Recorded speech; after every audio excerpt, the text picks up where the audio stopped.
এখন যদি আপনি আবার গোপালগঞ্জে সালাহি একটু খাটায় দেন, যেহেতু তওবা করে সামনে সিদ্ধান্ত নিলে পিছনের ভুল নামাজ ঠিক হয়ে যায়, তাহলে আরো কিছুদিন যাক, পরে যাই একসময় কায়দা কিনবো। পলা ছাড়াই একবারে বেঁচে গেলাম। আপনি আরো কিছুদিনের আগে কোন সময় মারা যাবেন এর কি কোনো জানা আছে? এর কোনো গ্যারান্টি আছে? এনি টাইম অ্যাক্সিডেন্ট হয়ে যেতে পারে। এই জন্য কোরআন শরীফটা শুদ্ধ করে পড়া শেখেন, মহিলাদেরকে পড়া শেখানোর ব্যবস্থা করেন, মহিলাদের শিক্ষার ব্যবস্থা, মহিলা মাদ্রাসা আছে সেখান থেকে পড়ান। আর আপনারা বয়স্করা এখানে আসেন, হুজুরের কাছ থেকে টাইম বের করে নেন। হুজুর এলাকায় শুধু বাচ্চাদেরকে পড়াবে তা না, বড়দেরকেও রাতের বেলা 1 ঘন্টা মসজিদের মধ্যে পড়ান। বুড়োরা বয়স্করা কোরআন শরীফ পড়া শিখুক। 1 মাসালা। 2 নম্বর মাসালা, নামাজ শুরু করার সময় 2-3টে মাসালার বড় সমস্যা হয়, এটা বলে তারপর অন্য দিক চলে যাব। এদিকে আসেন। নামাজ শুরু করার সময় তাকবীরে তাহরিমা মুখে বলা ফরজ। ফরজ নামাজ হোক, সুন্নত নামাজ হোক, ওয়াজিব নামাজ হোক, নফল নামাজ হোক, প্রত্যেক নামাজের প্রথম তাকবীর একে বলে তাকবীরে তাহরিমা, আল্লাহু আকবার। ইমামের পিছনেও যদি পড়েন, এই মুখে প্রথম তাকবীরটা বলা ফরজ। এটা কেন বলছি? আমার অভিজ্ঞতার আলোকে বলছি। বহু মানুষ আছে কানে হাত দেয়, মুখে আল্লাহু আকবার বলে না। উনরা কানে হাত দেওয়ার জরুরি মনে করে, মুখে আল্লাহু আকবার বলার যে ফরজ এটা জানেই না। মুখ বন্ধ রে, মুখ বন্ধ। কানে হাত দেওয়া ফরজ না, কানে উলো না দিলেও নামাজ হয়ে যাবে, কিন্তু মুখে প্রথমবার আল্লাহু আকবার বলা ফরজ। এই ফরজটা আদায় করার ভিতরে আবার আরেকটা মাসালা আছে, খেয়াল করেন। সেই মাসালাটা হলো, ইমাম সাহেব আল্লাহু আকবার বলতে যে একটু টাইনিয়ে বলছে আল্লাহু আকবার, তা ইমাম যে আল্লাহ কয়ে লম্বাটা টান দিছে, আপনি শটে মারিয়ে দিয়েছেন। ইমাম আল্লাহ করে আহুরি রইছে, আর আপনি আর ফাঁকে আল্লাহু আকবার। এ জায়গা বোঝেন, ইমামের আল্লাহু আকবারের র শেষ হওয়ার আগে যদি আপনার আল্লাহু আকবারের র শেষ হয়ে যায়, ইমামের পিছনে ইক্তেদা সহি হয় নাই, ইক্তেদা সহি হয় নাই, তো ইক্তের নামাজ বাতিল। ইমাম সাহেব সালাম ফিরাতে যায়, আসসালামু আলাইকুম ওয়া রাহমাতুল্লাহ, একটু টাইনি কইছে, আর আপনি শটে মারিয়ে দিয়েছেন আসসালামু আলাইকুম ওয়া রাহমাতুল্লাহ।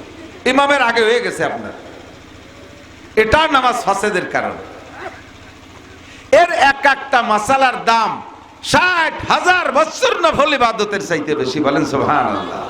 আর একটা মাসালা বলবো, আজে বাজে কথা করছি নাকি না আমি তো বুঝতে পারতেছি না, এগুলো জরুরি কিনা কথা বলেন। ইমাম সাহেবের যাইয়ে পাইছেন রুকুতি, জামাতে নামাজ পড়তে গেছেন, ইমাম সাহেবের রুকুতি পাইছেন, ইমাম রুকুতি।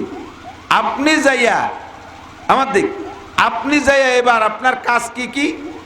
যদি রুকু ধরতে পারেন, কতক্ষণের মধ্যে রুকু, ইমাম সামি আল্লাহ কয়ে উঠবে, তো সামি আল্লাহর সা করার আগে যদি রুকুতি যায় একবার সুবহান রাব্বিল আযীম বলে সারতে পারেন, তাহলে রুকুটা পাইলেন, রুকু পাইলেন তো রাকাতটা পাইলেন, রাকাত পাইলেন তো 1 রাকাতের দাম 27 রাকাত হয়ে গেল।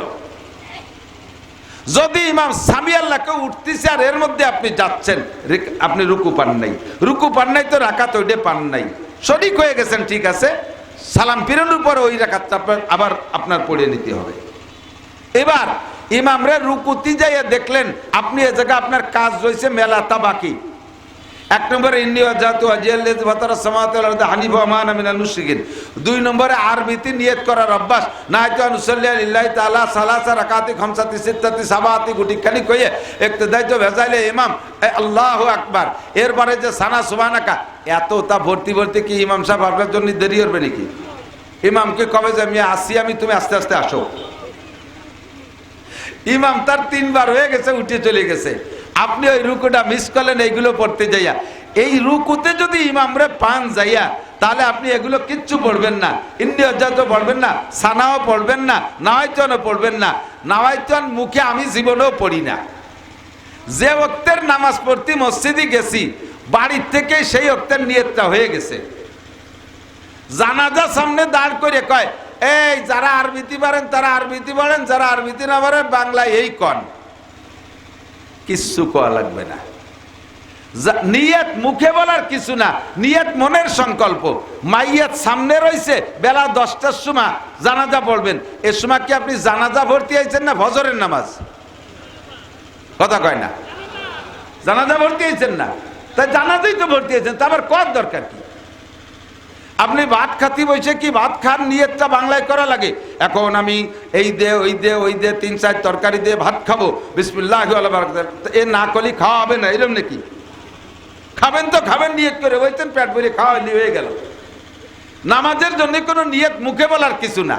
সানা ওই টাইমে পড়বেন না, যাইয়ে 2টা তকবির দেবেন, এদিক তাকান। আবার অনেকে যে 1 তকবিরই রুকুতি চলে যায়, 1 তকবিরই গেলে কোনো ইমাম বলে হবে, তবে আমার ওই সন্দেহের মধ্যে দরকার নাই। খুব দ্রুত টাইমে আল্লাহু আকবার, আল্লাহু আকবার, 1 তকবিরে তকবিরে তাহরিমা, 2য় তকবিরে তকবিরে রুকু। এই 2 তকবিরে যে ইমাম সাহেব কোনো মতে রুকুতে ধরতে পারলে একটা রুকু পাইলেন, তো রাকাতটা পাইলেন। এই যেই রাকাতটা ইমামের সাথে পড়বেন, ওই রাকাতটার দাম 27 গুণ বেশি। জোরে কোন সুবহানাল্লাহ। বুঝে গেছে মশালা? আর একটা মশালা না বলে পারতেছি না, বলবো। আত্তাহিয়াতুতে বসলে 3 রাকাত বা 4 রাকাত আলা নামাজে 2টা বৈঠক না, তো প্রথম বৈঠকে অনেক সময় আত্তাহিয়াতু শুরু করে দিয়ে আপনার মন চলে গেছে দোকানপাট, ব্যবসা বাণিজ্য ইত্যাদি, আর আত্তাহিয়াতু এমন মুখস্থ আছে যে অর্ধেকার মাথা দেয়া লাগে না, মুখে ভর্তি যায়, ঠিক না? তো পড়তে পড়তে অন্য খেয়ালে রাজনীতি খেয়াল করতে করতে আত্তাহিয়াতু বড়িয়া আব্দুয়া রসুল পড়ার পরেও এরপরে আবার দুরূদ শরীফের খানি পড়ে ফেলছেন, অথবা দোয়া মাসুরা পড়ে ফেলছেন। এর মধ্যে মনে পড়ছে আরে আরো 2-1 রাকাত রয়েছে। এর সময় আপনার কি হয়েছে? আপনি নিজে নিজে ফতোয়া তৈরি করে থাকেন যে কম তো আর পড়ি নেই, লস হলে আমার হয়েছে, আল্লাহ তো লস হয়নি, বেশি তো পড়ছি, তা অসুবিধা কি? উঠে যায় গতানুগতিক আর 1-2 রাকাত যা আছে পড়ে সালাম ফিরে দিয়েছেন, আপনার ওয়াজিব তরক হয়েছে। এই নামাজকে আবার পড়তে হবে, এই নামাজ আবার পড়তে হবে। এ জায়গা আপনার এর সমাধান কি? একে বলে ওয়াজিব তরক। এরা কি কয়? ওয়াজিব তরক। এই ওয়াজিব তরক হইলে নামাজের ভিতরে 14টা ওয়াজিব আছে, ওয়াজিব 14টা আপনাকে যাই না। যদি 1-2টি ওয়াজিব ভুল করমে, মনের অজান্তে এমন ভুল করমে ছুটে যেয়ে থাকে, তাহলে সুজদা দিলি সারে। সুজদা আবার কাকে বলে? শেষ বইটাকে আত্তাহিয়াতু আব্দুর রাসূল পর্যন্ত পড়িয়া ডান দিকে একটা সালাম ফিরাইয়া আবার 2টা সিজদা দিয়ে উঠে বসে আবার আত্তাহিয়াতু শুরু থেকে শেষ পর্যন্ত পড়ে সালাম ফিরাইলে যে ওয়াজিবগুলো তরক হয়ে গেছে, এর সমাধান হয়ে যায়। ফরজ তরক হলে হবে না, ওয়াজিব তরক হলে সমাধান হবে। এখন আপনি যদি প্রথম বইটাকে আব্দুর রাসূলের পরে দুরূদ শরীফের থেকে কমপক্ষে এতটুকু পড়ে ফেলেন, আল্লাহুম্মা সাল্লি আলা মুহাম্মদ, একটু বেশি পড়ে ফেলাইছেন, তাতেই সুজদা ওয়াজিব হয়ে গেছে একটা। আর একটা এটা কি বোঝা গেছে? এটুকু তো বোঝা গেছে। আর একটা কথা না বলে পারতেছি না, যেটা হয়ে যায় সূরা ফাতিহা পড়ার পরে আর একটা সূরা শুরু করতে যাইয়া যদি আপনার এতখানি টাইম মাঝখানে গ্যাপ হয়, যাতে পড়া যায় সুবহান রাব্বিল আযীম, সুবহান রাব্বিল আযীম, সুবহান রাব্বিল আযীম, একটু টাইম যদি 2 সূরা পড়তে যায় মাঝখানে গ্যাপ হয়ে যায়, ওয়াজিব তরক হয়ে গেছে, সুজদা দিতে হবে। আলহামদুলিল্লাহ সূরা পড়ে ওয়ালা দাল্লিন, এবার ভাবতেছেন কোনটা পড়বো, অত্তিন নাকি আলাম নাসা, না কুলিয়া পড়বো, না আলাম তারা, এই কারে পড়বেন ভাবতে ভাবতে ওই টাইম চলে গেছে, ওয়াজিব তরক হয়ে গেছে। শেষ বইটাকে আর একটা অ্যাক্সিডেন্ট হয়, এটাও না কয়ে পারতেছি না, বিরক্ত হচ্ছেন নাকি আমি জানি না। শেষ বইটাকে আর একটা অ্যাক্সিডেন্ট হয়, দোয়া কালাম সব পড়া হয়ে গেছে, নিজে নিজে নামাজ পড়তেছেন, অথবা ইমাম সাহেব চিনতে পারছেন যে পড়া তো হয়ে গেছে, একটু পরেই সালাম ফিরেই ইচ্ছাকৃত ভাবে যদি আব্দুয়া রাসূল কি বলে ইন্নাকা আনতাল গফুরুর রহিম পড়ার পরে, দোয়া মাসুরা পড়ার পরে ইচ্ছাকৃত চুপ করে যদি বসে থাকেন সালাম না ফিরাইয়া সুবহান রাব্বিল আযীম, সুবহান রাব্বিল আযীম, সুবহান রাব্বিল আযীম, এই পড়তে যতটুক টাইম লাগে সালাম না ফিরে যদি এতটুক টাইম ইচ্ছাকৃত বসে থাকেন, তাহলে নামাজ বাতিল, সুজদা দিলেও সারবে না, আবার পড়া লাগবে। আর যদি মনে নাই সালাম ফিরাইছেন কি ফিরেন নাই, এই দৌড় টানার ভিতরে কিছুক্ষণ টাইম চলে গেছে, তাহলে আবার সুজদা দিতে হবে। ডাইন পাশে সালাম দিয়ে ওই যে সুজদার নিয়ম আছে সেই সুজদা দেবে। কি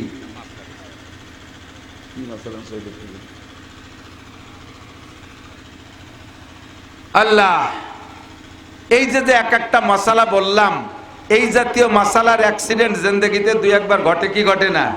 অনেকের ঘটে কি ঘটে না?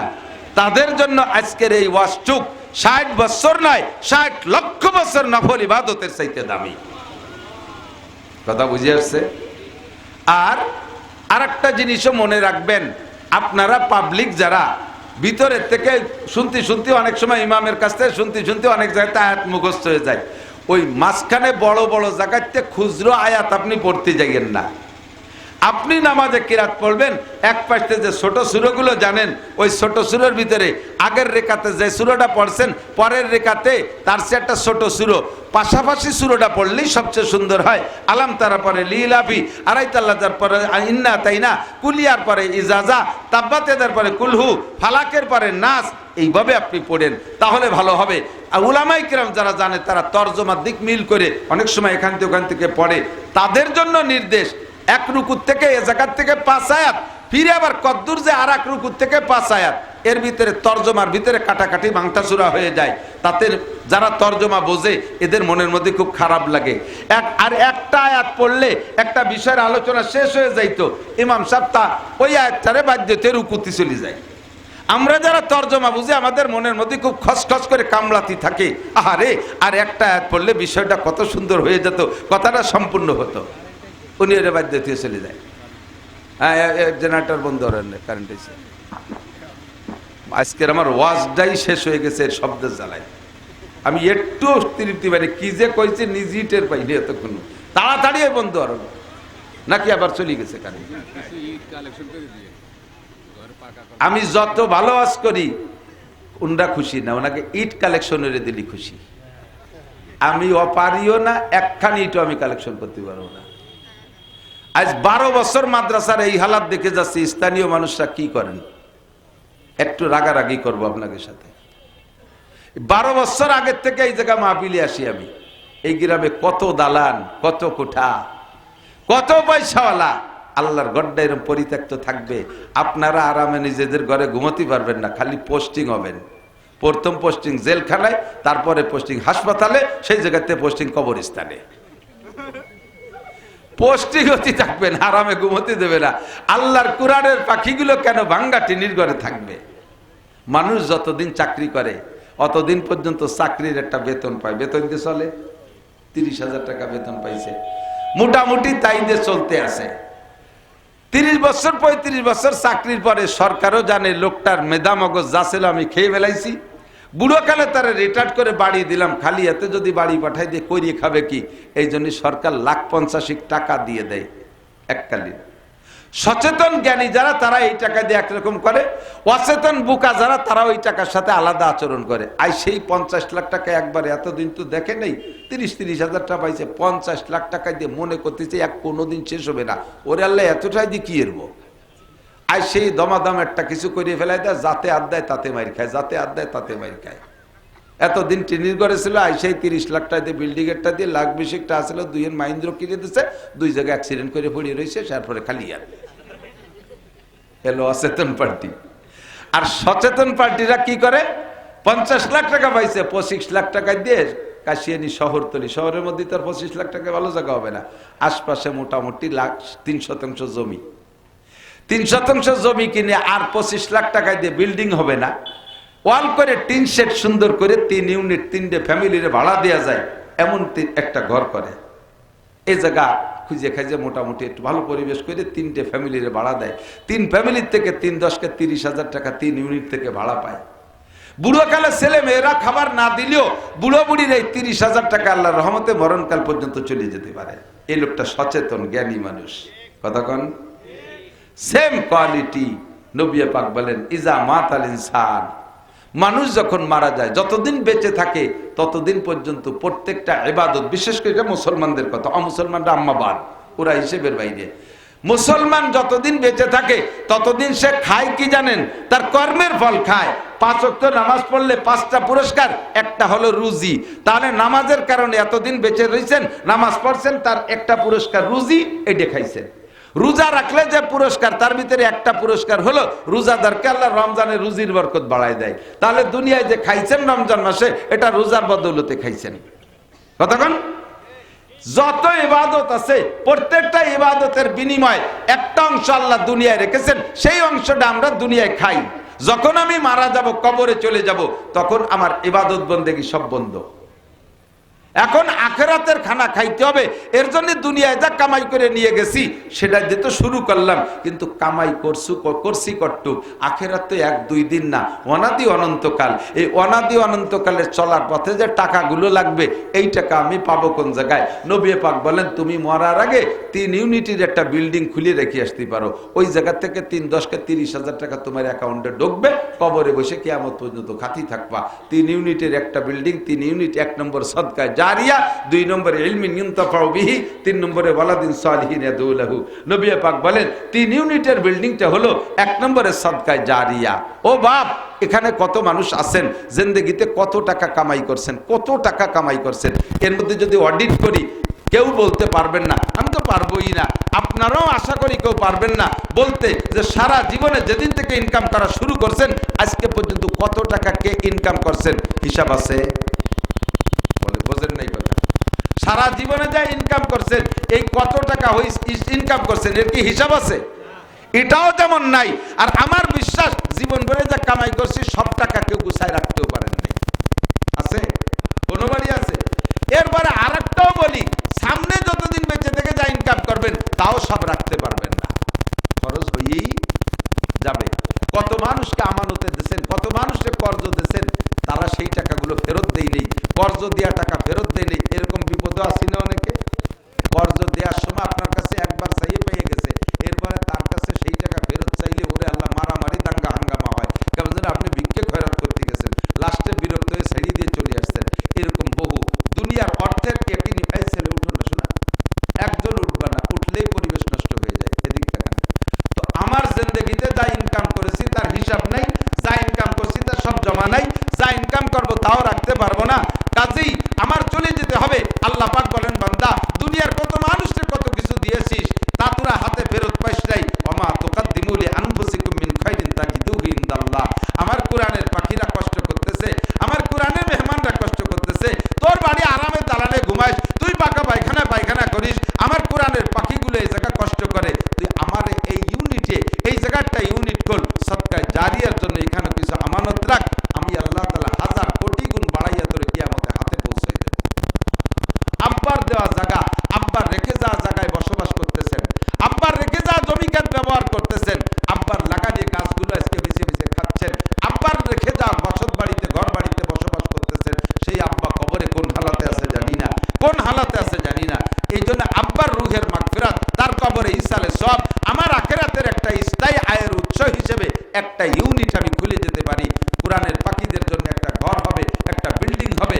আমার দাবি, যাদের তৌফিক আছে, যাদের তৌফিক আছে, এর ভিতরে থেকে আমি শুরুটা করে দিয়ে যাব। 10,000 ইট, 10,000 ইটের ভিতরে 10 জন মানুষ তৈরি হয়ে যান, যে 1000 করে ইট দেবো ইনশাআল্লাহ। বিসমিল্লাহ কয় একজন মানুষ সর্বপ্রথম বলবেন, সিদ্দিক আকবর আবু বকরের সাথে আল্লাহ তাআলা তাকে জান্নাতি করবে। নবী পাক